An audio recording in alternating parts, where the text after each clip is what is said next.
స్వామి వందనాలు. గత కాలం అంతా మళ్ళీ కాచి కాపాడిన దేవుడికి వందనాలు చెల్లిస్తూ ఈ ప్రార్థన కోరికను ఆరంభించుకుందాం. Praise Lord sister, praise Lord brother అందరికీ. సిస్టర్ ఓపెనింగ్ ప్రే చేయండి. అందరికీ ప్రైజ్ లార్డ్. ప్రార్థనతో మీటింగ్ స్టార్ట్ చేసుకుందాము. మహాపరిశుద్ధుడా, మహోన్నతుడా, సర్వాధికారి, సజీవుడవైన దేవ, సంపూర్ణుడవైన దేవ, దేవాతి దేవ, రాజాతి రాజా, నీ బంగారు పాదాలకు వందనాలు, స్తుతులు, స్తోత్రాలు నాయన.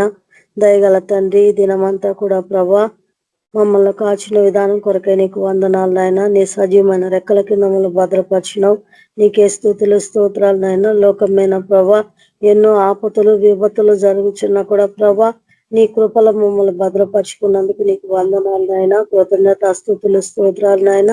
ప్రభా మీరు ఇచ్చిన గొప్ప రక్షణ కొరకే నీకు వందనాలు, కృతజ్ఞత స్తుతులు, స్తోత్రాలు తండ్రి. దయగల దేవా నీకే వందనాలు నాయన. రక్షణ లేని బిడ్డలు ఎందరో ఉన్నారు తండ్రి. అయ్యా ప్రతి బిడ్డను కూడా నువ్వు దర్శించండి, మాట్లాడండి. ఈ ఆన్లైన్ ప్రార్థనలో ప్రభా మీరు దిగండి, మాతో మీరు ఉండండి యేసయ్యా. నీకే వందనాలు నాయన. నీ వాక్యం ద్వారా మాతో మాట్లాడండి యేసయ్యా. అన్నను మీ సిలువ చాటున మరుగుపరుచుకొని తండ్రి మీ పరలోక మర్మాలు మాతో మాట్లాడమని ప్రార్థిస్తున్నా తండ్రి. దయగల దేవ, గొప్ప దేవానికి వందనాలు తండ్రి. మీరు అక్కడ ఎంతో దూరంలో లేదు ప్రభా, నీ రాకడ బహు దగ్గరలో ఉంది కాబట్టి నాయన మేము సిద్ధపడాల ప్రభా. మమ్మల్ని సిద్ధపరచండి వాక్యం ద్వారా ప్రభా, మమ్మల్ని బలపరచండి తండ్రి, స్థిరపరచండి. పరిశుద్ధుడా మాతో మాట్లాడండి యేసయ్యా. నీకే వందనాలు తండ్రి. ఏది కూడా ప్రభా అబద్ధమును ప్రేమించే ఏది కూడా మాలో ఉండదు యేసయ్యా. పరిశుద్ధుడా నీకే వందనాలు తండ్రి. అయ్యా తండ్రి పవిత్రులుగా చేయండి. పరిశుద్ధుడా నీకే వందనాలు తండ్రి. పరిశుద్ధాత్మ దేవా నీకే వందనాలు తండ్రి. నీకే స్తుతులు, స్తోత్రాలు నాయన. ఈ ఆన్లైన్ ప్రార్థనలో ప్రభా జాయిన్ కావాల్సిన ప్రతి ఒక్కరు కూడా ప్రభా జాయిన్ అవటం సహాయం చేయండి. పాటల ద్వారా మీరు మహిమ పొందండి తండ్రి. ఈ ఆరాధన అంతట్లో మీరుండి నడిపించండి. గొప్ప దేవా నీకే వందనాలయ్యా. అనారోగ్యంతో ఉన్న బిడ్డలను ముట్టి స్వస్థపరచండి. శాంతి సమాధానం లేని వారికి శాంతి సమాధానం దయచేయండి ప్రభా. పరిశుద్ధుడా నీకే వందనాలు నాయనా. పరలోకపు తండ్రి నీకే వందన. ప్రతి ఒక్క సైతాన్ ఆటంకాలన్నీ తొలగించండి. గొప్ప దేవా నీకే వందనాలు తండ్రి. వాక్యం విని వారి హృదయాల్లో ప్రభా మారు మనసు దయచేయండి, రక్షణ దయచేయండి ప్రభా. ప్రభా తండ్రి మీరేం బలమైన మీ వాక్యముల చేత మాతో మాట్లాడండి. పరిశుద్ధాత్మదేవా నీకే వందనాలు తండ్రి. ఆరాధన అంతటినీ ప్రభా నీ చేతికి అప్పచెప్పుకుంటున్నాం ప్రభా.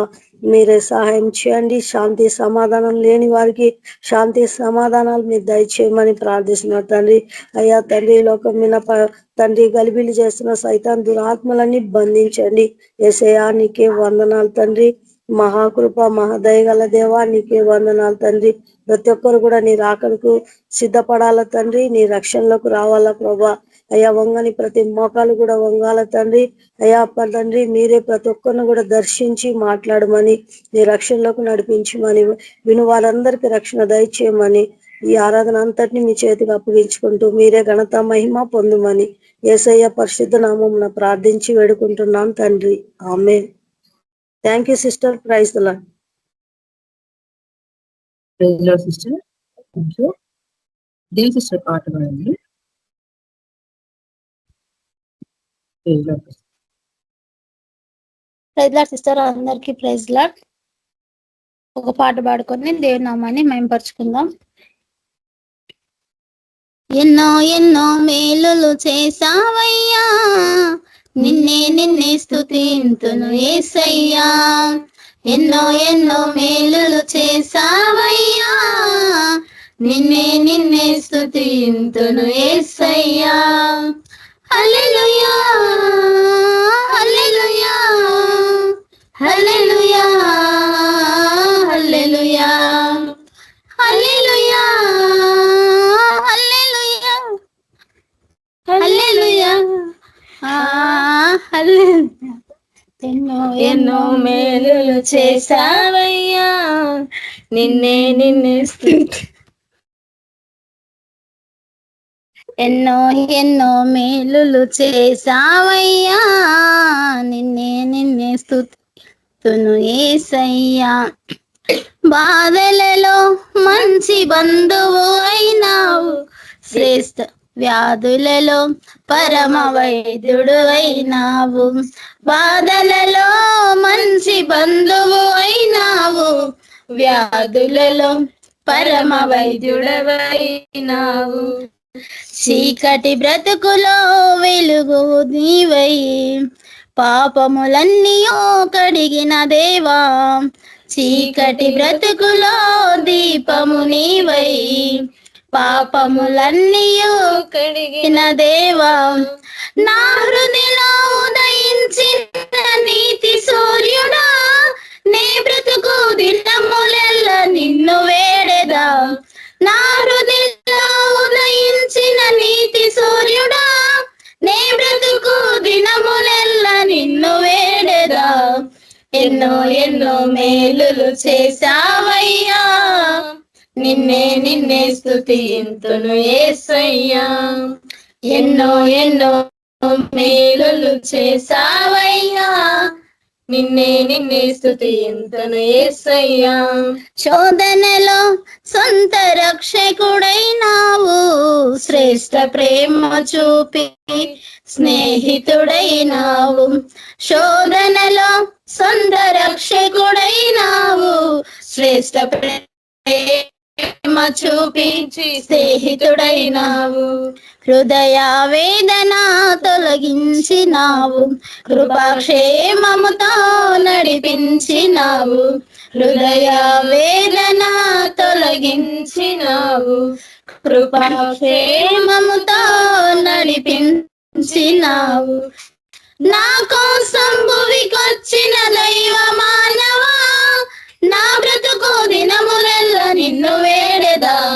నా కోసం భువికొచ్చిన దైవ మానవా, నీ బ్రతుకు దినములెల్ల నిన్ను వేడెదా, ఎన్నో ఎన్నో మేలులు చేశావయ్యా, నిన్నే స్తుతింతును యేసయ్యా, ఎన్నో ఎన్నో మేలులు చేశావయ్యా, నిన్నే స్తుతింతును యేసయ్యా, హల్లెలూయా హల్లెలూయా హల్లెలూయా హల్లెలూయా హల్లెలూయా హల్లెలూయా హల్లెలూయా హల్లెలూయా, ఎన్నో ఎన్నో మేలులు చేశావయ్యా, నిన్నే స్తుతింతును యేసయ్యా.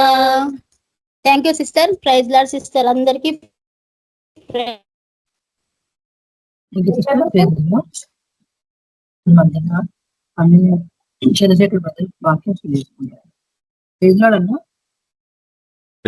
అందరికీ ప్రార్థిస్తాం. పరిశుద్ధుడగు దేవ, సర్వోన్నతుడగు తండ్రి, మీకు వదనాలనైనా ప్రభు. ఈ ఉదయకాలం నుంచి ఇంతమంది కాచి కాపాడి తనమని ప్రభుదినమున మీ ఈశ్వరత్వంలో పాల్గొంటే భాగ్యాన్ని యోగ్యతను మాకు ఇచ్చినందుకు మిమ్మల్ని స్తుతించలాగా గణపరచలాగా మీ యొక్క స్వరాన్ని వినలాగా సహాయపడినందుకు మీకు ఎంతో వదనాలు ప్రభా.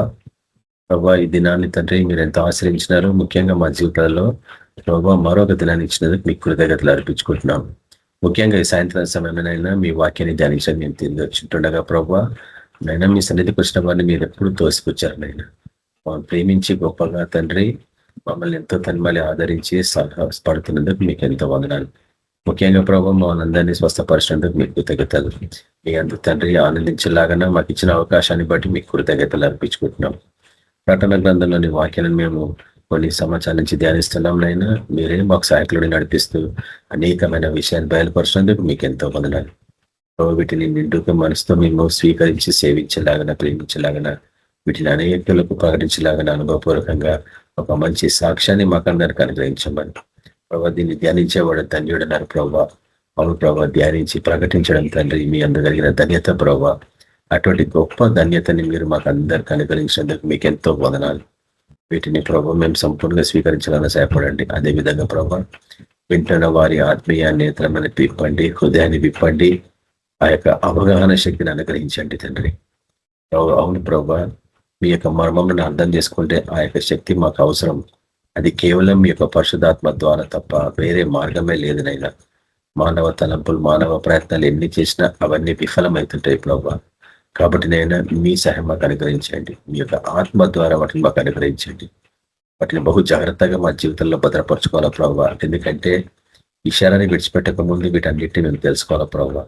ముఖ్యంగా మిమ్మల్ని చూసి దినానికి మేము సిద్ధపడుతుండగా, అవునైనా ఈ లోకపు రాజ్యాలన్నీ కూలిపోయే స్థితికి సిద్ధమవుతుండగా, మీ యొక్క రాజ్యాన్ని స్థిరపరిచే సమయంలో మేము ఉంటుండగానైనా అందులో పాల్పొందే భాగ్యాన్ని మాకు అనుగ్రహించమని ప్రార్థిస్తున్నాం. వింటున్న వారందరినీ ఆశ్రయించండి. ముఖ్యంగా వారి జీవితాలలో, వారి కుటుంబాలలో అద్భుతాలు చేకూర్చండి. అడ్డగిస్తున్న ప్రతి దురాత్మ శక్తులని, అంధకార శక్తులని యేసు క్రీస్తు పరిశుద్ధ నామమున పాతాళంలో బంధిస్తున్నాం. నైనా గొప్ప తండ్రి, మీరు అన్నారు ప్రభావ ప్రతిదీ ఇక్కడ బంధించబడాలని. అవును ప్రభావ, మేము వాటిని బంధిస్తుండగా వాటిని పరలోకమందు కూడా మీరు బంధించమని ప్రార్థిస్తున్నాం. మీరే సహాయకులు మనం నడిపించమని ప్రార్థిస్తున్నాం. స్వస్థతలు దయచేయండి, శాంతి సమానం దయచండి, ఆర్థికంగా మెరుగుపరచండి. ప్రతి ఒక్కరి అప్పులు క్యాన్సిల్ చేయమని ప్రార్థిస్తున్నాం. ప్రతి ఒక్కరు మీ అందు ఎల్లప్పుడూ ఆనందించలాగా సేవలో నడిపించమని యేసు క్రీస్తు పరిశుద్ధ నామమున ప్రార్థిస్తున్నాం తండ్రి, ఆమేన్. ఈరోజు 29వ తారీఖు మార్చ్ 2026 సంవత్సరం. బాబిలోనియన్ గ్రిగోరియన్ క్యాలెండర్ ప్రకారంగా మనము ప్రకటన గ్రంథంలోని 21వ అధ్యాయం కొన్ని వాక్యాలను ధ్యానిస్తున్నాము. ముఖ్యంగా నీ జీవజలపు బుగ్గి అన్న అంశం గురించి మనం పోయిన వారం నుంచి ధ్యానిస్తున్నాం. జీవజలం సంబంధించిన విషయాలు బహు దీర్ఘమైనవి, బహు ఆశ్చర్యకరమైనవి. ఎందుకంటే వాటిని సరైన విధానంగా నేర్చుకున్నప్పుడు ఆ యొక్క జీవజలము మనకు అనుగ్రహించబడుతుంది. కాబట్టి దాన్ని పొందుకున్నప్పుడు నిత్యం జీవిస్తాం. పైగా జీవజలము నువ్వు స్వీకరించినప్పుడు నీలో ఎక్కడన్నా మరణమైన ఛాయలు కానీ ఉంటే అవన్నీ కొట్టుకొని పోవాల్సిందే ఆ జలానికి. కాబట్టి అటువంటి జీవజలాన్ని స్వీకరించాలా అని ప్రభు మనల్ని హెచ్చరిస్తుండగా వాటిని మనం స్వీకరిస్తాం.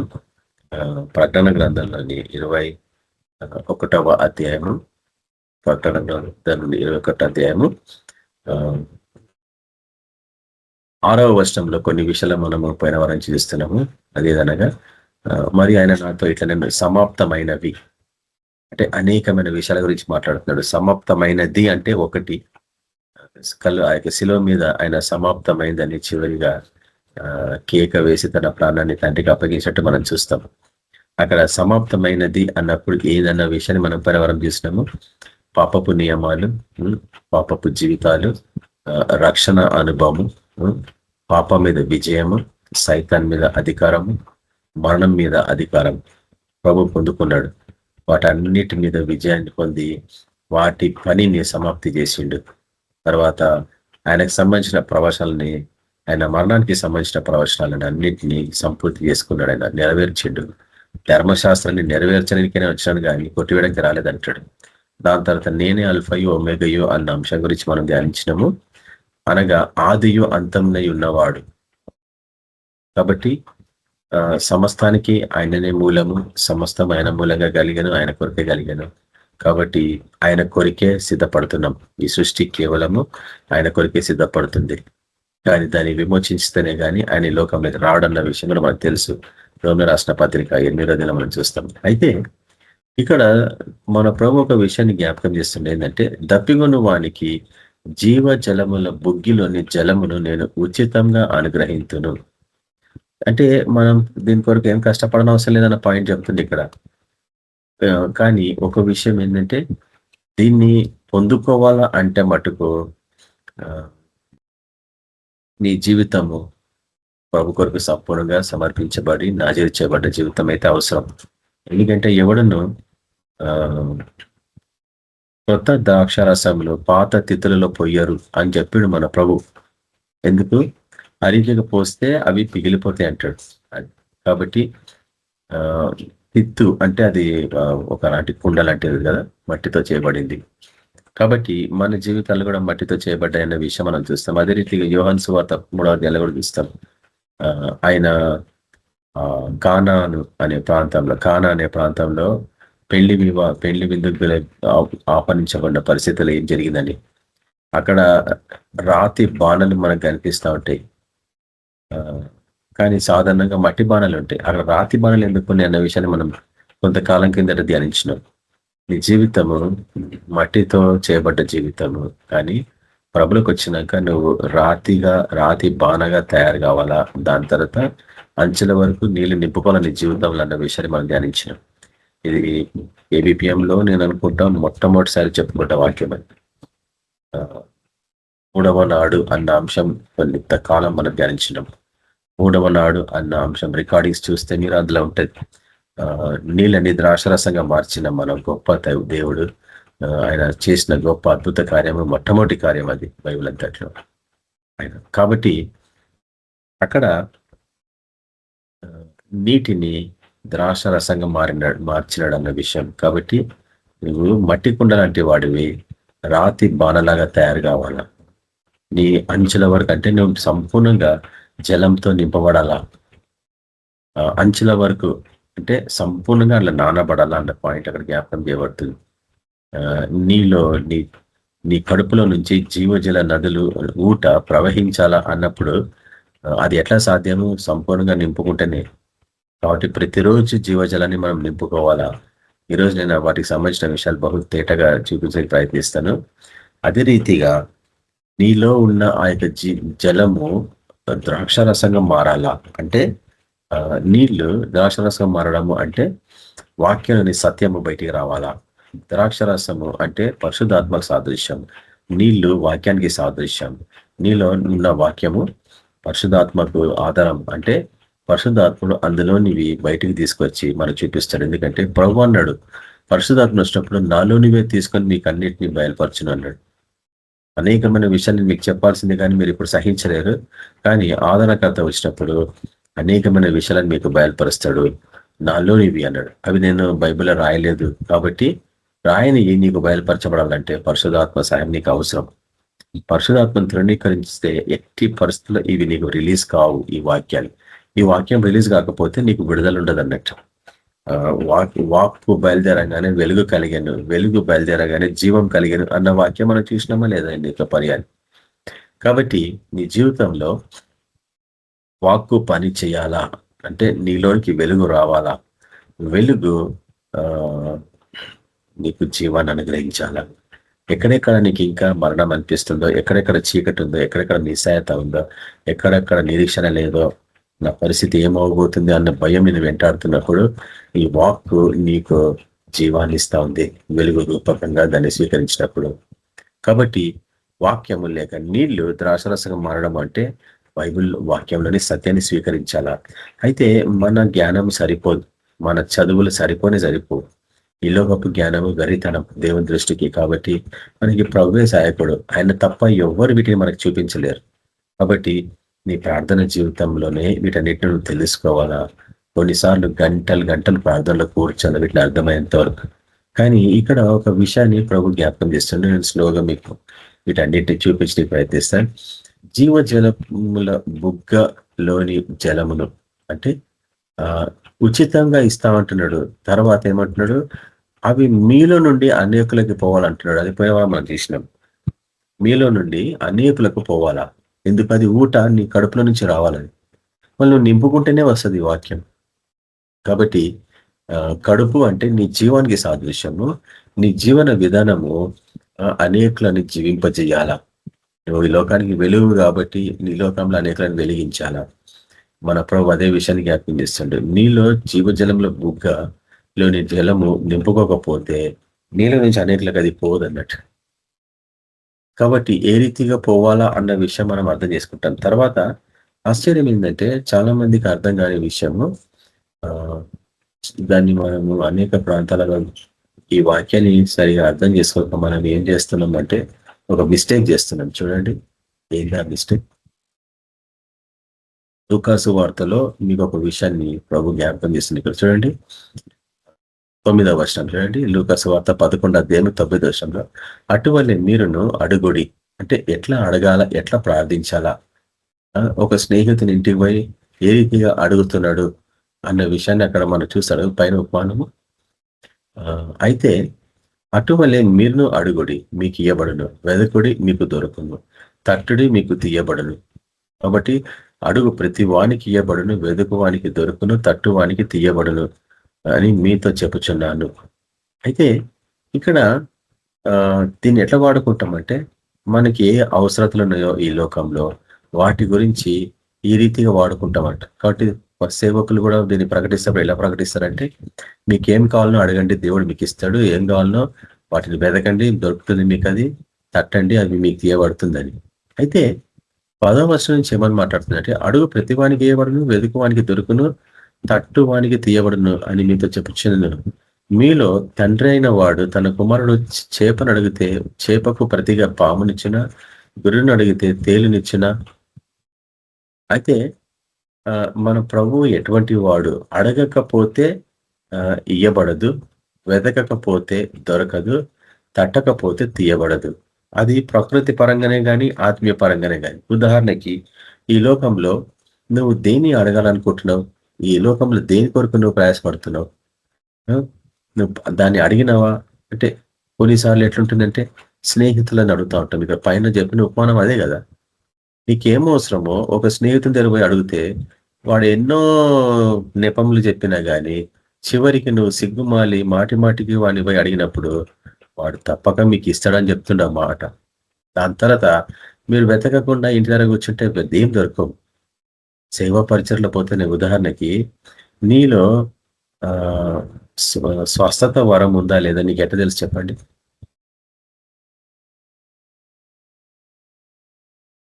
నువ్వు ఒక రోగికి ప్రార్థన చేసినప్పుడే నీకు తెలుస్తుంది కానీ నీకు స్వస్థత వరం వచ్చింది లేదు. తర్వాత తట్టకపోతే ఎవడు తలుపు తీయడు ఈ లోకంలో. ఆకాశపు తలుపులని ద్వారాలని మనం తడుతున్నామా? మన ప్రార్థన అట్లా తడుతుందా? అయితే ఈ లోకానికి సంబంధించిన విషయాలు కానీ క్రిందికి వచ్చేటప్పటికి ఏమంటున్నా చూడండి 10వ వచనంలో 12వ వచనం. కాబట్టి మీరు చెడ్డవారయుండియో మీ పిల్లలకు మంచి ఈవులను ఇయ్యగోరని ఉండగా పరలోకమందున మీ తండ్రి తను అడుగు వారికి పరిశుద్ధాత్మను ఎంతో నిశ్చయముగా అనుగ్రహించుననేను. కాబట్టి సడన్లీ ఎందుకు పరిశుద్ధాత్మ గురించి మాట్లాడుతున్నాడు ఇక్కడ మన ప్రభు అంటే, దీన్ని మనం తప్పుగా అర్థం చేసుకున్నాం ఇన్ని సంవత్సరాలు. నువ్వు దేని కొరకు అడుగుతున్నావు, దేని కొరకు వెతుకుతున్నావు, దేని కొరకు తడుతున్నావు అంటే పరిశుద్ధాత్మ గురించి అని చెప్తుంది ఇక్కడ. దాన్ని అర్థం చేసుకోక మనుషులు ఈ లోకపు అవసరతల కొరకు మనం దీన్ని ఇట్లా అడగాల అని చెప్తున్నారు. ఆ రీతిగా ఏం చేస్తున్నారంటే లోకాతీతమైన విషయాల పట్ల ఆసక్తి కలిగి లోకంలో ఏదో ఆస్తులు, అంతస్తులు, వస్త్రములను లేక ఆహారమును, వస్తువులను సంపాదించుకోవడం కొరకు వీటిని వాడుకున్న ఈ వాక్యం అనిపిస్తూ ఉంటుంది నాకు. మన ప్రభువు కేవలము మన అక్కర్లు తీర్చే వాళ్ళ ఉన్నాడా? ఒక షాప్ లో కూడా ఉంటాడు, దగ్గర పోయి ఏం కావాలో వాడిని కోరుకుంటాం కదా. అట్లా మన ప్రభు రెడీగా ఉన్నాడా? నీకు ఏది కావాలంటే ఇవ్వడానికి? ఆయన ఏమన్నా షాప్ కీపరా? అట్లా అనిపిస్తుంది, కొన్నిసార్లు కష్టం అనిపిస్తుంది. అంటే నీ అవసరం ప్రతిసారి నీకు ఏ అవసరం పోయి అడిగితే ఆయన ఇస్తానంటాడా? అది కరెక్ట్ కాదు కదా. ఆయన ఏమన్నాడంటే సమస్తము మీకు అనుగ్రహించబడింది, అన్ని పొందినామన్నాడు. కాబట్టి అన్ని పొందినామంటే మళ్ళీ ఏం చేయాలి చెప్పండి? పొందినామని ముందు పరిగెత్తాలా? పరిగెత్తకుండా ఏమి రావు. కొన్ని తలాంతులు సంపాదించుకోవడం కొరకు ఎన్ని ప్రాంతాల్లో పోయి తలుపు తట్టేవాడిని నేను. ఉద్యోగాల వేటలో నేనైతే ఎంతో మందిని కలిసేవాడిని ఒకప్పట్లో, చాలా సంవత్సరాల మాట. దాని తర్వాత ఫస్ట్ టైం ఇంటర్వ్యూలో ఫెయిల్ అయినా నేను. అసలు నాకు ఒక్క ప్రశ్న కూడా జవాబు రాలేదు. కానీ నెక్స్ట్ టైం నుంచి చివరి మళ్ళా సరే, ఈ మధ్య నేను ఎప్పుడు ఇంటర్వ్యూస్ అటెండ్ కాలేదు, చాలా కాలం కింద మాట. దాని తర్వాత అంటే 89లో ఒక్కసారి ఫెయిల్ అయితే ఇంటర్వ్యూ, మళ్ళీ సెకండ్ టైం నుంచి ఈ రోజు వరకు నేను ఏ ఇంటర్వ్యూ ఫెయిల్ కాలే. ఎందుకంటే తర్బీదు పొందాలి, ట్రైనింగ్ తీసుకోవాలి, ట్రైనింగ్ పోయి కూర్చోవాలి, ఏదైనా క్లాసెస్లలో కూర్చోవాలా, వర్క్షాప్స్లో కూర్చోవాలా, కోచింగ్ తీసుకోవాలా. సిద్ధపడడం అంటే అది. ఏవి కూడా ఆటోమేటిక్గా మన మైండ్లోకి డౌన్లోడ్ కావు, స్కిల్స్ డౌన్లోడ్ కావు, నాలెడ్జ్ డౌన్లోడ్ కాదు. అది నువ్వు డౌన్లోడ్ చేసుకోవాలా, అంటే నీ ప్రయాసంతో కూడింది అన్నట్టు. కాబట్టి పరిశుద్ధాత్మ అభిషేకం ఉన్నవాడు మరి విశేషంగా ప్రయాసపడితే వాడికి అవన్నీ దొరుకుతాయని చెప్తుంది ఈ వాక్యం. అందుకు మీరు కోరుకోవాల్సింది, అడగాల్సింది దేని నిమిత్తం? పరిశుద్ధాత్మ నిమిత్తం. వెతకాల్సింది దేని నిమిత్తం? పరిశుద్ధాత్మ నిమిత్తం. తట్టాల్సింది దేని గురించి? పరిశుద్ధాత్మ గురించి అని చెప్తున్నాడు. కానీ ఒకసారి ప్రశాంత పొందుకున్నాక సరిపోవడానికి వీల్లేదు. ప్రతిరోజు నువ్వు నీ అంచెల వరకు నీళ్లు నింపుకుంటూనే ఉండాలనే వాక్యాన్ని మనం చూస్తున్నాం. నీ జీవితాంతము నువ్వు పరిశుద్ధాత్మ వరకు ప్రయాసపడుతూనే ఉండాలా, నింపుకుంటుండాలా. నింపుకుండే కొద్ది ఏమవుతుందంటే ఉజ్జీవింపబడుతూ ఉంటావు. దేవుడి పట్ల ఆసక్తి, ప్రేమ, ముఖ్యంగా భయం ఉంటుంది. దేవుని పట్ల భయం లేకపోతే మనుషుల పట్ల నిర్లక్ష్యత ఉంటుంది ఎక్కువ. దేవుని ప్రేమించిన వాడు మనిషిని ప్రేమించలేడు అన్నట్టు. కాబట్టి దేవుని యందు భయం కలిగే అటువంటి ఆత్మ కొరకు మనము ప్రయాసపడాలి. అడగాల ప్రభుని, ప్రభా the spirit of fear of God, దేవుని యందు భయభక్తులు కలిగిన ఆత్మని నాకు అనుగ్రహించిన ఆయన అన్న ప్రార్థన మనకి బహుగా అవసరం ఈరోజు. ఈ లోకంలో దేనికి భయపడము, కానీ దేవుడికి ఒక్కరికే భయపడతాం. మనం భయపడాలా కూడా. కాబట్టి పరిశుద్ధాత్మ సంబంధించిన విషయాలు లూకా సువార్తికుడు ఒక్కడే చెప్పగలుగుతుండే. మత్తయి సువార్తలో అట్లా చెప్పబడలేదు. అందుకు దాన్ని మత్తయి సువార్తలో ఉన్న ఆ వాక్యాన్ని నేర్చుకొని సమస్తం అడుగుతుంటారు శారీరకమైన విషయాల పట్ల ఆసక్తి కలిగి. కానీ ఇక్కడ మటుకు పరిశుద్ధాత్మ కొరకు అడగమంటున్నాడు, తట్టమంటున్నాడు, వెతకమంటున్నాడు. అంటే ఎంతగా ప్రాముఖ్యమైన విషయము ఈ జీవజలము అనేది ఇక్కడ చెప్పబడుతుంది. సార్ చూడండి,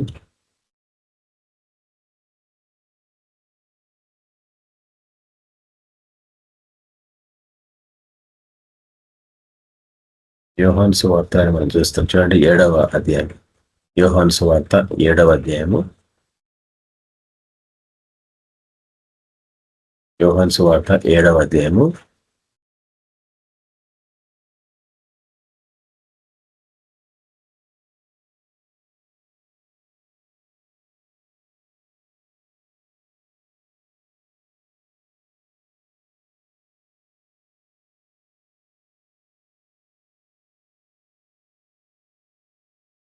38వ అధ్యాయం వచనం.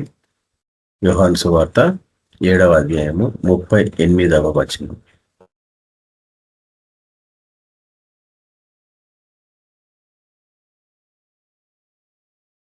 స్క్రీన్ షేర్ చేయడానికి ప్రయత్నిస్తున్నా.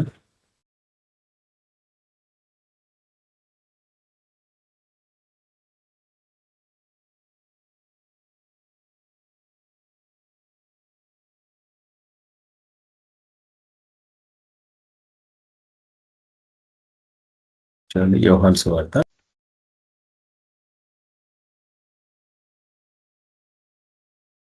38వ వచనం. ప్రభునందు విశ్వాసం ఉంచేవాడు ఈ విషయం గురించి మాట్లాడతాను. నాయందు విశ్వాసం ఉంచి వాడు ఎవడో లేఖనము చెప్పినట్లు వాని కడుపులో నుండి జీవజల నదులు పారునని బిగ్గరగా చెప్పాను. అయితే జీవజలపు నదులు దేనికి సంబంధించినట్టు అక్కడ చెప్తుంచండి.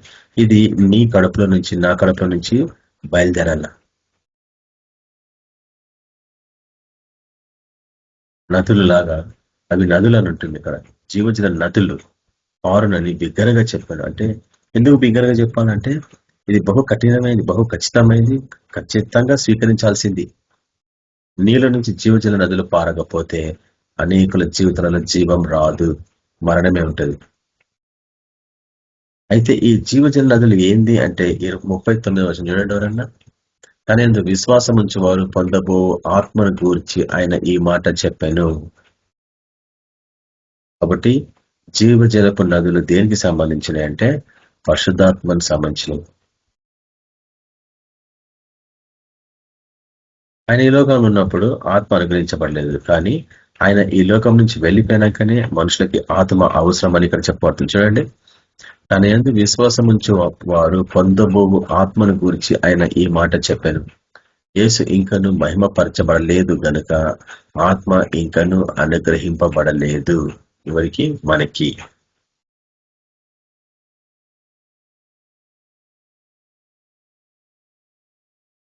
కాబట్టి పరిశుద్ధాత్మకు సంబంధించిన విషయాల గురించి మనము ఇవన్నీ బహు ఖచ్చితంగా తెలుసుకోవాలా. ఎందుకంటే నేను ఇక్కడ నుంచి వెళ్ళిపోతేనే మీకు లాభం అన్నాడు, లేని ఎడల మీకు లాభం కలగదు అన్నాడు. నేను ఇక్కడ నుంచి వెళ్తేనే మీకు వేరొక ఆదరణకర్తను పంపిస్తా అన్నాడు. మళ్ళీ వేరొక ఆదరణకర్త వచ్చినప్పుడు ఎందుకు స్వీకరిస్తలేం? ఆటోమేటిక్ కాదు, ఇదిగో నేను నీ తలుపు యొద్ద నిలబడి తలుపు తడుచున్నాను, ఎవరు నన్ను ఆహ్వానిస్తే వాడి జీవితంలోకి వస్తా, వాడి ఇంట్లోనికి వస్తా అంటాడు. మరి నువ్వు ఆహ్వానించినవా? ఏ రోజన్నా ఆహ్వానిస్తేనే నీలోనికి వచ్చేది. ఆయన నీలో వచ్చిండంటే నీకు నీ జీవితానికి ఆయన డ్రైవర్ లాగా అన్నట్టు, నావికుడు లాగా. నీ ఓడకి జీవితం అనే ఓడకి ఆయన నావికుడు. ఆయననే నడిపిస్తాడు, డైరెక్షన్స్ ఇస్తా ఉంటాడు. ఇది పరిశుద్ధాత్మ అభిషేకం లేకపోతే మటుకు చాలా కష్టం. ఎందుకంటే ఆయన ఉంటే మనకి ఆలోచనలు ఇస్తా ఉంటాడు, మంచి సలహాలు ఇస్తా ఉంటాడు, ఆదరణ ఇస్తా ఉంటాడు. ఏ రీతిగా మాట్లాడాలా, ఎవరితో ఎట్లా మాట్లాడాలో, ఎట్లా మాట్లాడాలో అవన్నీ నేర్పిస్తా ఉంటాడు. అవి లేకపోతే మటుకు మనకి అవకాశం ఉండదు అన్నట్టు. మనం బహుగా తప్పిదములు చేస్తూ ఉంటాం. కాబట్టి జీవజలపు నదులకు ఊట గురించి మన పవిత్ర జ్ఞాపకం చేస్తుంది. పోయిన వారం మనం చూసినాము ఏస్కేల్ గ్రంథంలోని ఒక వాక్యాన్ని, కొంతమంది జ్ఞాపకం ఉందో నాకు తెలియదు, కానీ ఏస్కేల్ గ్రంథంలో పరిశుధాత్మకు సంబంధించిన విషయం నుంచి మాట్లాడుతున్నప్పుడు ఆ యొక్క మందిరపు గడప క్రింద నుంచి జలముల ఊట బయలుదేరి అది ఉత్తర దిక్కున ప్రవహిస్తుందని మనం చూసినాం. ఏహెచ్కేళ్లకు అది ముఖ్యంగా ఎందుకు ప్రభు చూపించిండు అంటే, మందిరం నుంచి బయలుదేరు జలముల నది ఎప్పటికీ ఎండిపోదు. ఊట అంటే ఎండిపోనిది అన్న పాయింట్ ఆడ మాట్లాడుతున్నాడు. నువ్వు ఎంతగా ఎన్ని ప్రార్థనలో ప్రార్థన చేసినా నీలోని ఊట ఎండిపోదు, అది వెళ్తానే ఉంటది. అయితే నేను గతంలో చూపించాను, ఊట ఎప్పుడు ఎండిపోతుంది అంటే ఈ ప్రార్థన జీవితంలో చల్లబడితేనే, ఐహిక విచారాల చేతను కొట్టుకొని పోతుంటేనే, లోకాతీతమైన జీవితాల పట్ల ఆసక్తి కలిగితేనే, ప్రభు పట్ల ప్రేమ చల్లారిపోతుంటే, ప్రార్థనలో గడిసే కూర్చొని స్థితిలో, మోకాళ్ళ మీద లేని స్థితి, అదే రీతిగా వాక్యాన్ని ధ్యానించలేని స్థితి, సాక్ష్యాన్ని కాపాడుకోలేని స్థితి, మంచి ఆలోచనలు అనుగ్రహించబడ్డ తృణీకరించిన పరిస్థితి, ఇవన్నీ నిన్ను చెప్పబరుస్తూ ఉంటాయి, చల్లబరుస్తూ ఉంటాయి, నీలో అగ్ని ఆరిపోతూ ఉంటాయి. కాబట్టి ప్రకటన గ్రంథంలో మనం చూస్తున్నాము 21వ అధ్యాయంలో 5-6 వర్షాలలో ఈ యొక్క జీవజలపు బుగ్గ ఎప్పటికీ ఆరిపోదంట, ఎప్పటికీ ఎండిపోదంట. కాబట్టి దానికి సంబంధించిన విషయాలు మనం ధ్యానిస్తున్నాం. ఇది బహు ప్రాముఖ్యమైనది, సంపూర్ణమైనది, సమాప్తమైపోయినాయి అన్ని. అంటే ఇప్పుడు ఆరంభం మీకు నూతనంగా వేరే ఒక ఆదరణకర్త సేవా పరిచర్య ఆరంభం నీ జీవితం ద్వారా, నీ ద్వారా.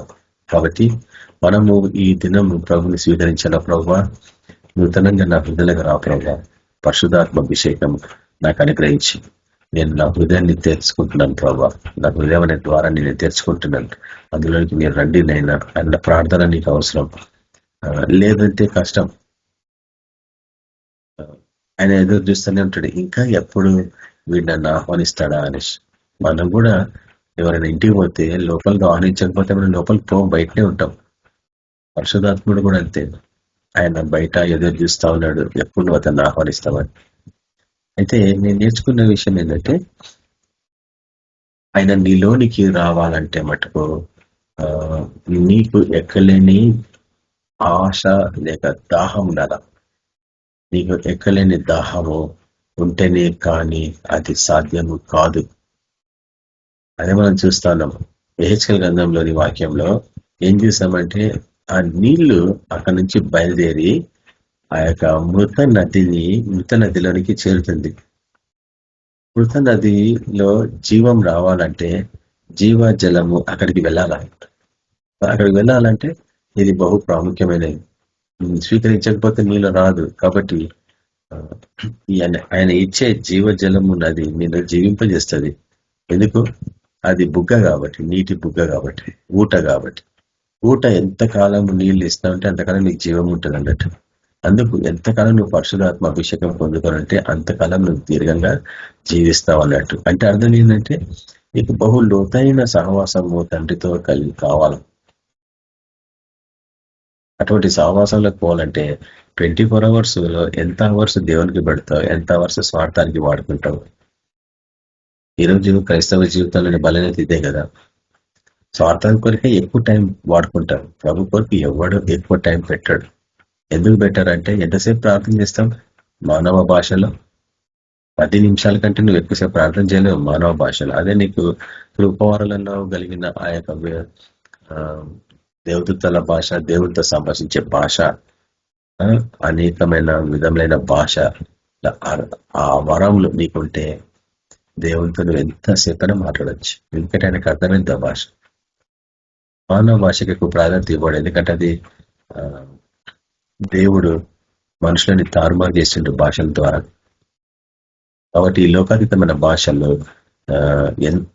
అందులో ఎంతసేపు ప్రార్థన చేసుకొని నీకు తృప్తి ఉండదు. ఆ భాషలలో నీ ఆత్మకు సమాధానం ఉండదు అన్నట్టు.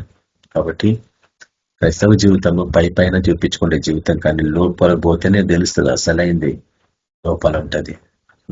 బయటికేమో భక్తినే కనిపిస్తాం, కానీ శక్తిని ఆశ్రయించిన జీవితం అన్న విషయాన్ని మనం చూస్తున్నాం. కాబట్టి ముఖ్యంగా నీ ప్రార్థన జీవితము, నీ ఆరాధన విధానము, ఏ రీతిగా వాక్యాన్ని ధ్యానిస్తున్నావు, ఇవే నీ కెపాసిటీని పెంచుతా ఉంటాయి. నీ యొక్క పరిశుద్ధాత్మ నడిపింపులో ఎంత దూరం వెళ్ళగలుగుతున్నాడో చూపిస్తుంది. కాబట్టి ఈ యొక్క జీవజలపు ఊటలోని నీళ్ళని నువ్వు తాగడం నేర్చుకోవాలా, ఆయన ఉచితంగా ఇస్తా అంటున్నాడు. అవి ప్రవచనం అని మనం ఇందాక చేస్తున్నాం. బిగ్గరగా ఎందుకు చెప్పాలైనా మీరు ఖచ్చితంగా పరిశుద్ధాత్మను పొందుకోవాలన్న విషయం. లేకపోతే నువ్వు ఎండిపోయిన జీవితమే. నీటి ఎవరన్నా నాటబడ్డ చెట్టునే కదా, నీటి కాలంలో ఎవరన్నా నాటబడ్డ చెట్టు ఎట్లా తన జీవితకాలం అంతా ఫలిస్తుందో అట్లా నువ్వు ఫలించాలంటే నీకు ప్రతిరోజు పరిశుద్ధాత్మాభిషేకం అవసరమని పాయింట్ చెప్తుంది వాక్యం. ఆయన ఉచితంగా ఇస్తున్నాడు కదా, ఆయన నువ్వేం కష్టపడుతున్నావు చెప్పాడు, ఉచితంగా ఇస్తా అంటున్నాడు. ఎందుకు? మనం ఇంకా ఆయన కృపలో ఉన్నాం కాబట్టి.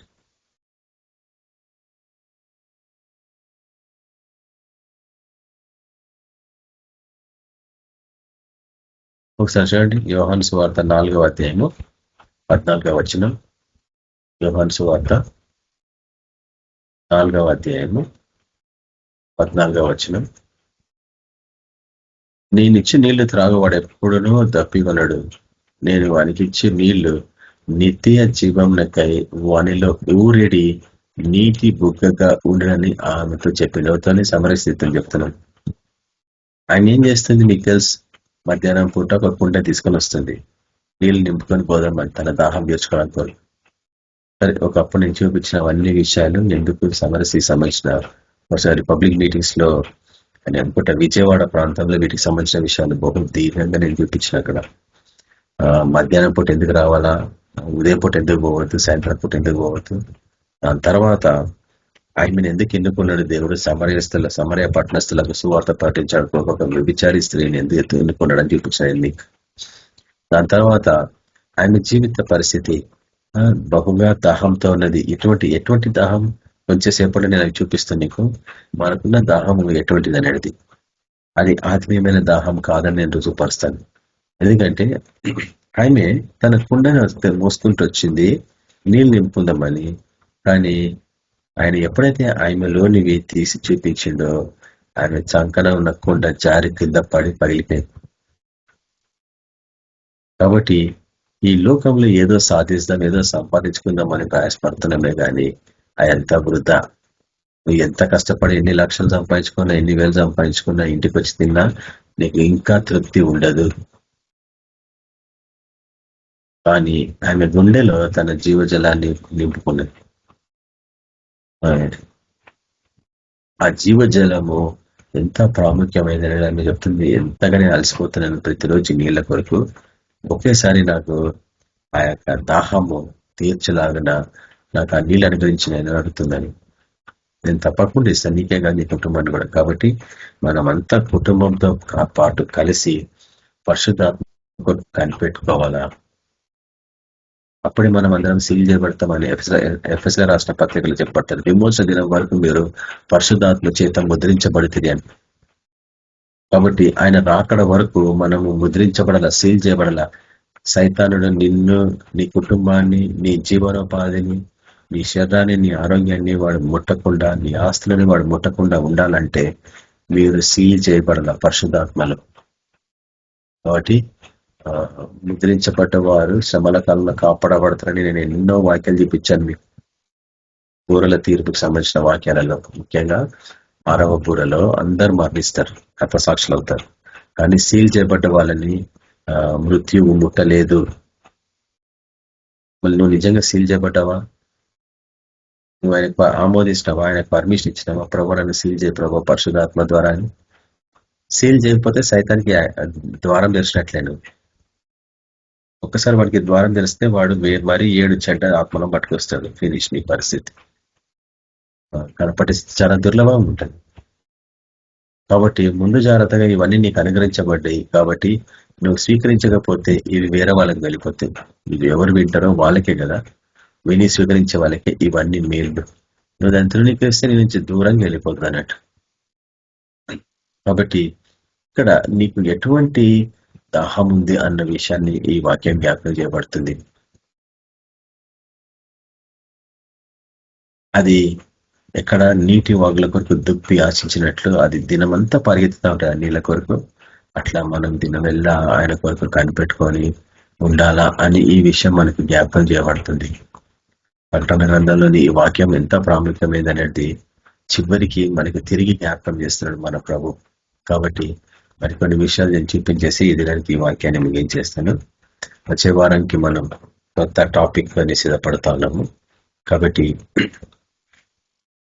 ఆత్మీయ దాహము ఎంత ప్రాముఖ్యమైంది అనేది మనం ఇక్కడ నేర్చుకుంటున్నాం. ఈ దినం నీకు ఎటువంటి దాహం ఉందనేది ఈ యొక్క జ్ఞాపకం చేయబడుతుంది. చూడండి, కీర్తన గ్రంథంలో నుంచి కొన్ని విషయాలు మనం చూస్తాం. కీర్తన గ్రంథము 41వ అధ్యాయం రాసుకుంటే వాళ్ళు రాసుకోవచ్చు, లేదంటే తర్వాత వీటిని విని కూడా చూసుకోవచ్చు.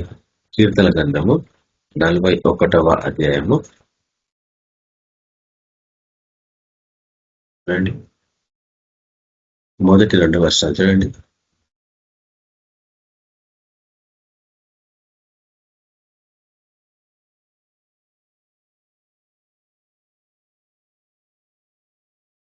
సారీ 42వ అధ్యాయం, కీర్తనలు 42వ అధ్యాయము మొదటి వర్షంలో. తుప్పి నీటి వాగుల కొరకు ఆశపడినట్లు దేవా నీ కొరకు నా ప్రాణము ఆశపడుచున్నది.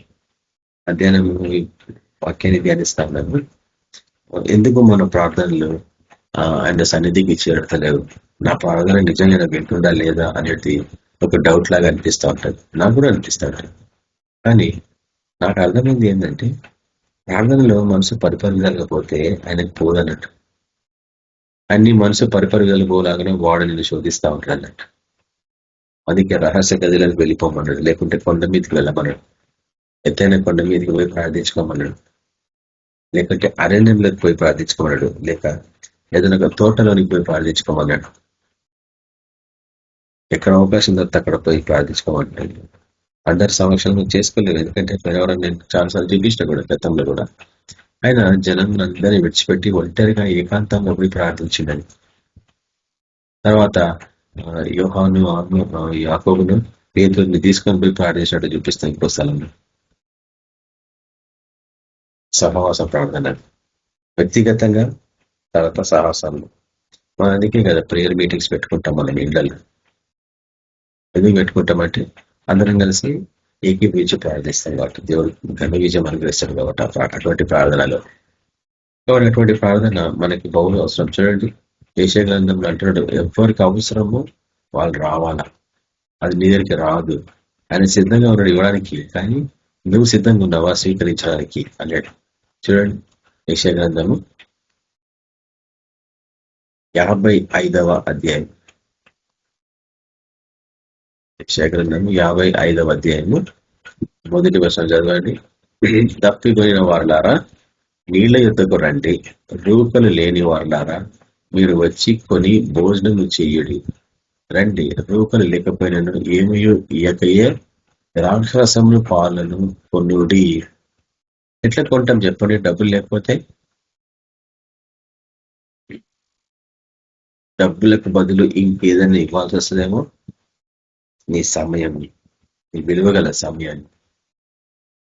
మార్తలాగా మనం అనేకమైన పనులు చేసి అలసిపోతున్నాం, కానీ అసలైంది ఉత్తమమైంది ప్రభు కాళ్ళ దగ్గర వచ్చి కూర్చొని నేర్చుకున్నాం. మరియా ఉత్తమమైన దాన్ని ఎన్నుకున్నాను, అది తన ఎదురు నుండి ఎన్నిటికీ తీసివేయబడదు అంటాడు ప్రభు. క్రైస్తవ జీవితంలో మనం అనేక పనులతో అలసిపోతా ఉంటాం. కానీ ఉత్తమమైనది ఏం తెలుసా? ఆయన కాళ్ళ దగ్గర కూర్చొని వాక్యం వినడం. చెప్పండి, ఎంతమందికి అటువంటి తపన ఉంది నేను? క్రైస్తవ జీవితము మారుతా మరింత పోల్చబడిన అక్కడ వాక్యం చూపించాను. బుద్ధి లేని కన్యకలు, బుద్ధిగల కన్యకలు ఎవరంటే మార్త బుద్ధి లేనిది, మరియా బుద్ధి గలది. ఎందుకు? బుద్ధి కావాలంటే ప్రభు దగ్గర రావాలని. ఎందుకు? ఆయననే బుద్ధి, జ్ఞానములు, సర్వసంపదలు ఆయనను గుప్తంలేవు కాబట్టి. ఇంకెక్కడ పోయి నువ్వు బుద్ధి తెచ్చుకోలేవు. చాలా మంది అనుకుంటారు అక్కడ పోతే, ఇక్కడ పోతే, ఆ కాన్ఫరెన్స్ ఈ కాన్ఫరెన్స్ పోతే బుద్ధి వస్తుంది. అవన్నీ మంచియే, అక్కడ జ్ఞానం వస్తుంది. కానీ బుద్ధి రావాలంటే ఏసుకొని తప్ప ఎవరు నీకు ఇవ్వరు. ఎట్లిస్తాడు యేసు ప్రభు బ్రదర్? డైరెక్ట్ గా వచ్చి నీకు ముఖాముఖి మాటలంటే నీ ప్రార్థన జీవితము ఆ లెవెల్లో ఉందా? నీ ఉపవాస ప్రార్థనలు, ప్రత్యేకంగా నాజీలు చెప్పబడ్డ ప్రార్థనలు ఆ లెవెల్లో ఉన్నాయా? 21 days ఫాస్టింగ్ ఉంటామా? గాబిల్ దూత వచ్చి దానియాలతో మాట్లాడినట్టు 40 దివారాత్రులు ఫాస్టింగ్ ఉన్నాడు మన ప్రభు. మన ఆ రీతిగా ఉంటున్నామా? ఆయన వచ్చి మీతో మాట్లాడడానికి. హెసికియా రాత్రంతా ప్రార్థిస్తే ఉపవాసం ఉండి ఇవన్నీ పట్టా కట్టుకోండి. ఆయన ప్రభు బయలుపరిచిండా లేదా? యెషయా భక్తుల ద్వారా ప్రత్యేకింపబడిన ఆచరించబడ్డ జీవితాలు ఇవన్నీ సాధ్యం. చూడండి, ఆ దీపం ఉండగానే ఇల్లు చగపరచుకోమంటారు. ఎందుకు చెప్పండి? చీకటి కాలంలో నువ్వు చేసుకోలేవు, శ్రమల కాలంలో నీకు అవకాశాలు ఉండవు.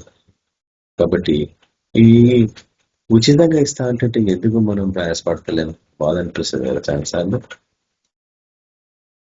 సరే, మనకు అంత నాలెడ్జ్ ఉందా అంటే నాకైతే లేదని అనుకుంటున్నాను ఎప్పుడైనా. కానీ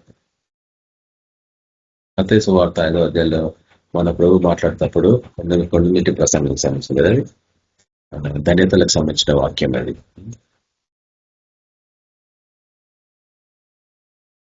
నీతి కొరకు ఆకలి దప్పులు గలవారు ధన్యులు అన్నాడు. వారు తృప్తిపరచబడతారు. మరి ఎటువంటి ఆకలి నీకు ఉండాల?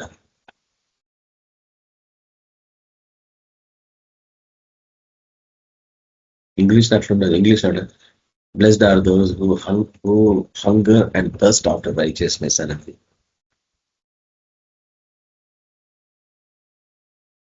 నీకు దప్పిక ఉండాలా? నీతికి సంబంధించిన దప్పిక.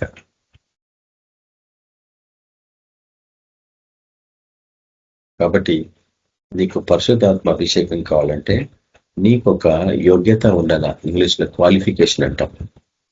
ఏందా యోగ్యత అంటే తెలుసా? దప్పిక. అన్ని విషయాల్లో ప్రభువులో ఉండాలా, ప్రభు కొరకు జీవించాలన్న దప్పిక. ప్రభువుకి సంబంధించిన విషయాలు నేర్చుకోవాలి. తన కుమారుని స్వరాన్ని వినమంటాడు కదా. దేవుని చిత్తం ఏం చెప్పండి? తన కుమారుని స్వరం వినమే. ప్రభు జ్ఞానమందు వర్ధిల్లుట దేవుని చిత్తం అంటాడు. ప్రభు అంటే యేసు ప్రభు కదా. దేవుని చిత్తం ఏంటంటే యేసుకు సంబంధించిన జ్ఞానం నీకు ఉండాలంటే అటువంటి తప్పిక, అటువంటి ఆకలి నీకు ఉండాల. నీతిని అనుసరించాలంటే ప్రతి విషయంలో నీతిమంతులు ఉండాలా. నీ నోటి మాటే గాని, నీ ప్రవర్తనలే గాని, నీ పనితనంలోనే గాని నువ్వు నీతిని అనుసరించాలంటే రైట్గా ఉండాలా. ప్రతి దాంట్లో పర్ఫెక్ట్గా ఉండాలా. తప్పు చేయదు. రైచియస్నెస్ అంటే నీతిని అనుసరించడం అంటే నువ్వు తప్పుదనం చేయవన్నట్టు. 10 ఆజ్ఞలు దేని ఉల్లంఘించవు. నిందలు మోపో మనుషుల మీద. ఎందుకు మోపుతాం? దొంగతనం చేస్తామా? అబద్ధం చేస్తామా? తన పొరుగు అని దేవుడు ఆశిస్తామా? అవి ఏం చెయ్యొద్దు కదా. కాబట్టి నీకు ఆ తపన, ఆసక్తి ఉంటే ఆయన అనుగ్రహిస్తాడు. కానీ ముఖ్యం ఏం తెలుసా? నీకుండా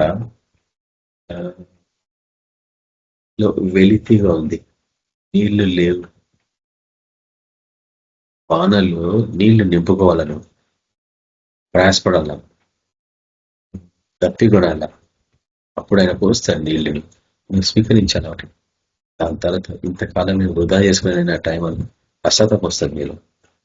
నేను సంపూర్ణంగా రిక్తులుగా మార్చుకోవాలి, తగ్గించుకోవాలి. నేను వెలితి చేసుకుంటేనే గాని నీళ్ళనికి ఆ నీళ్లు రావు. నువ్వు పాత ఇవేవో ఉన్నాయి నీళ్లు అంటే పాత నియమాలు, పాత గుణగణాలు ఇవన్నీ ఉన్నాయి. అది ఎటువంటి నియమం అనేది నేను కొంచెం సేపట్లో మీకు చూపిస్తాను. కొంచెం కష్టతరంగా ఉంటుంది ఆ వాక్యం. చూడండి, ఇర్మియా గ్రంథము 2వ అధ్యాయము అక్కడికి నేను చూపించేసి మళ్ళీ తిరిగి వచ్చే వారము 3వ భాగానికి మనం సిద్ధపడదాం. ఇర్మియా గ్రంథము 2వ అధ్యాయం చూడండి.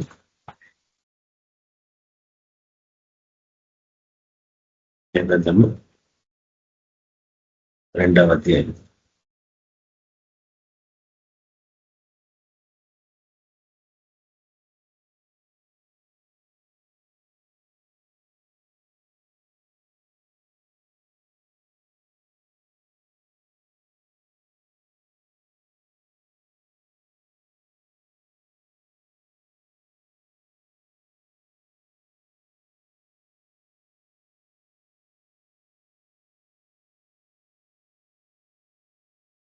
ఇర్మియా గ్రంథము 2వ అధ్యాయము 13వ వచనం.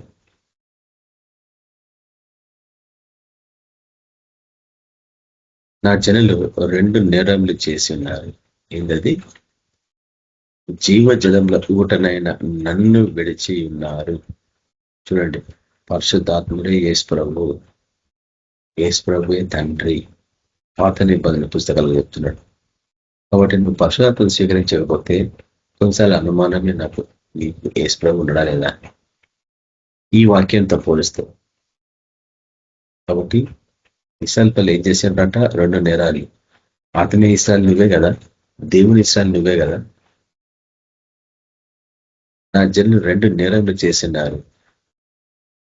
జీవజలంలో ఊటనైన నన్ను విడిచి ఉన్నారు. ఇప్పుడు ఏం చేసిండ్రో చూడండి. తమ కొరకు, ఇక్కడ నేను ఈ వాక్యాన్ని ముగిస్తాను. తమ కొరకు తొట్లను, అనగా బద్దలైన నీళ్లు నిలువని తొట్లను తొలగించుకొని ఉన్నారు. బ్రోకెన్ సిస్టమ్స్ అని చాలా సంవత్సరాలు నేను అనుకుంటా, బహుశా ఒక 20-25 సంవత్సరాల క్రితం చూపించిన ఒక వాక్యం. అంటే బద్దలైన మొత్తం తొట్లు, బద్దలైన తొట్లు, బ్రోకెన్ సిస్టమ్ అంటారు ఇంగ్లీష్ లో. బ్రోకెన్ సిస్టమ్, బద్దలైన తొట్లు. సో బద్దలైన తొట్ల నీళ్ళు ఉంటాయా చెప్పండి ఎవరికైనా? ఇప్పుడు పగిలిపోయింది, కారిపోతూనే ఉంటాయి. అట్లా అనేక మంది జీవితంలో కారిపోయినాయి అని చెప్తుంది ఈ వాక్యం.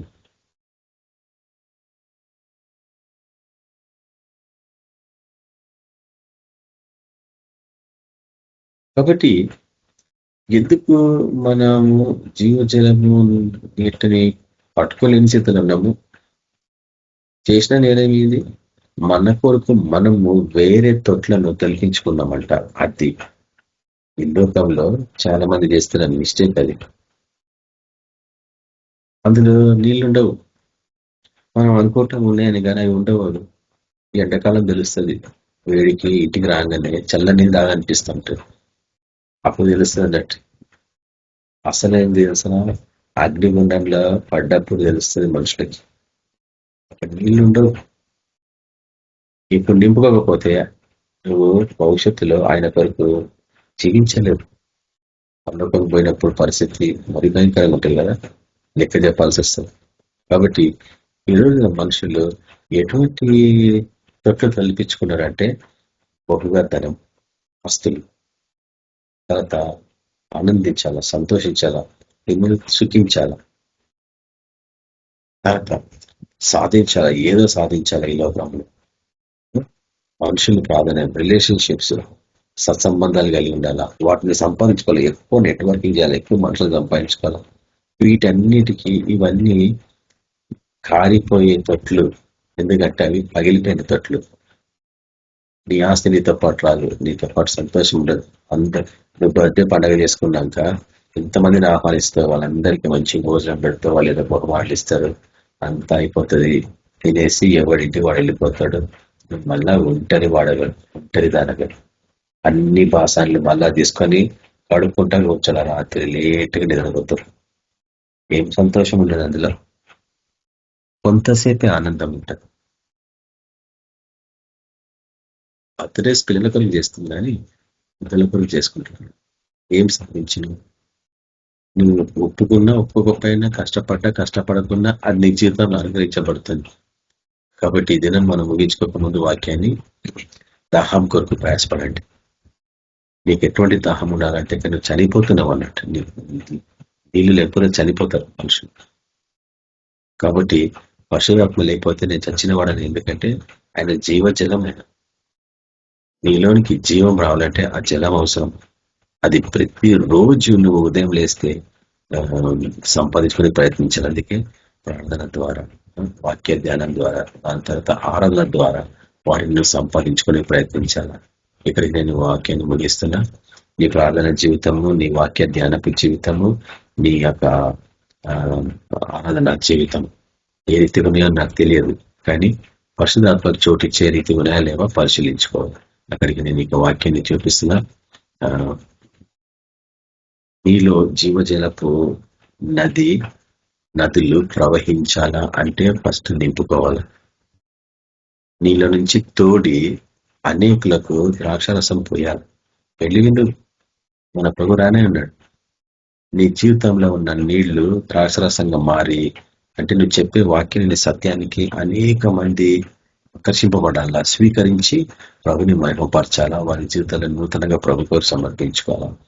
అటువంటి పరిచర్యలో ప్రభు మిమ్మల్ని అందరినీ నడిపించాలనేసి కొంతసేపు మనం ప్రార్థనలో కూర్చుందాం. ప్రభు నీకు వందనాలైనా ఈ చిన్న ఈ యొక్క వాక్యాన్ని బట్టి నీకు కృతజ్ఞతలు తండ్రి అన్న ప్రార్థన అవసరం ఉంటుంది. కొంతసేపు ప్రార్థనలో ఉందాం.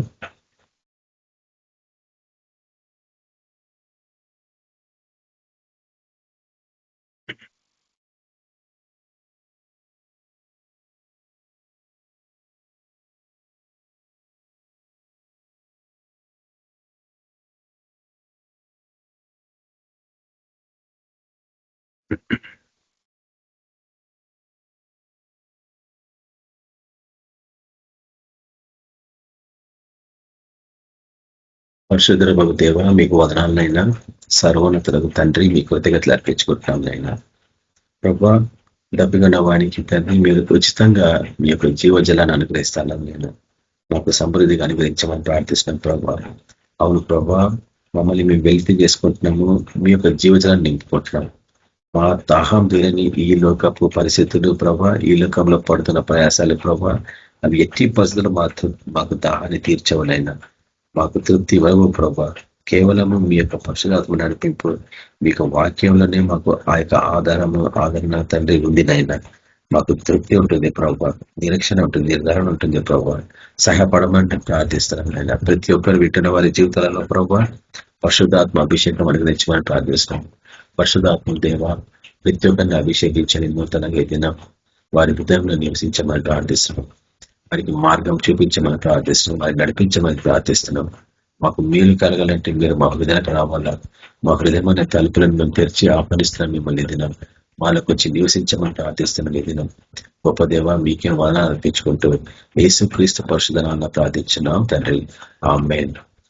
మన ప్రభువైన యేసుక్రీస్తు యొక్క కృప, సమాధానం, నడిపింపు మనందరికీ సదాకాలంతో అయినగాక. ఆమేన్. అందరికీ ప్రైజ్ లార్డ్. ఆమేన్. ప్రైజ్ లార్డ్ అన్న, అందరికీ ప్రైజ్ లార్డ్. ఆమేన్. ప్రైజ్ ది లార్డ్ అందరికీ. ఆమేన్. అందరికీ ప్రైజ్ లార్డ్. Praise lord.